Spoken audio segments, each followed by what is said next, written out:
Hi guys, it's my off day. So I decided nga maglimpyo sa area. So after that, nagligo ko sa mga iro guys. Kay murag daghan na kay siya kanang samad-samad sa ilang lawas. Marites!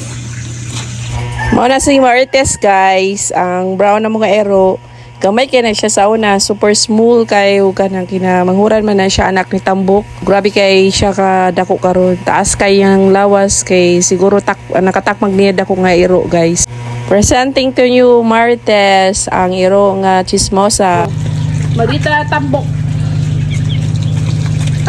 Mao na ang mong iro nga Tambok. Tambok ang iyangan kay Tambok man siya nga iro dako siya kaon guys. Kiat o glagan. Buslutan gid niyang gate kay para lang siya matakmagan. So first niyang anak mo na si Marites, si Mujako, o ang tulo nga among gipa-adapt sa line kay di na makaya ang suporta sa mga ero. Mo na siya anak ni Yona guys. Ang Yona kay mo na kanang inahan nga tagiya sa tindahan guys. Mujako, I'm Tisay. Kana si Mujako, anak ni Tambok, nga sipat kaayo, mo siya ay pinakasipat, pinakabugoy o manghanggab guys, mga lisod.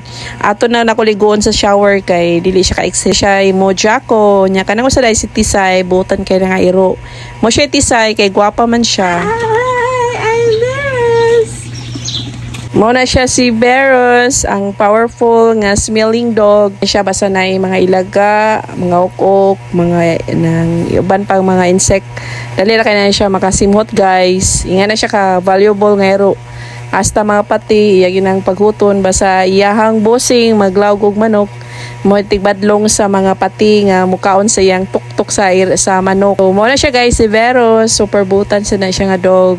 Popular Beros, stay kag long na mo kay mamatay man gyud ang iro guys. Then mo lagi ka nang grabe na ka close ba, then daghan kay siya nahimo sa imo bitaw. Naay mga bisita nga dili niya kaila, so yagi nang paghuton. So makabaw jud mi na tao sa balay kay mo pagot gyud na siya guna-una guys. Inga na siya ka powerful yang smelling sa iyahang pagkairo guys. Then mo na Beros siya guys kay naana sa mua pagka time sa katong sikat nga virus 2020 guys. So gitawat na mo siya Beros. So inga na siya kabutan nga ero guys. Mo na siya after naligo ang mga ero. Mga mimis na kayo, gwapa kaya mong dog kay naligo na sila with the dog shampoo guys. Thanks for watching on my vlog. Thanks to my followers and bye bye. See you on my next vlog.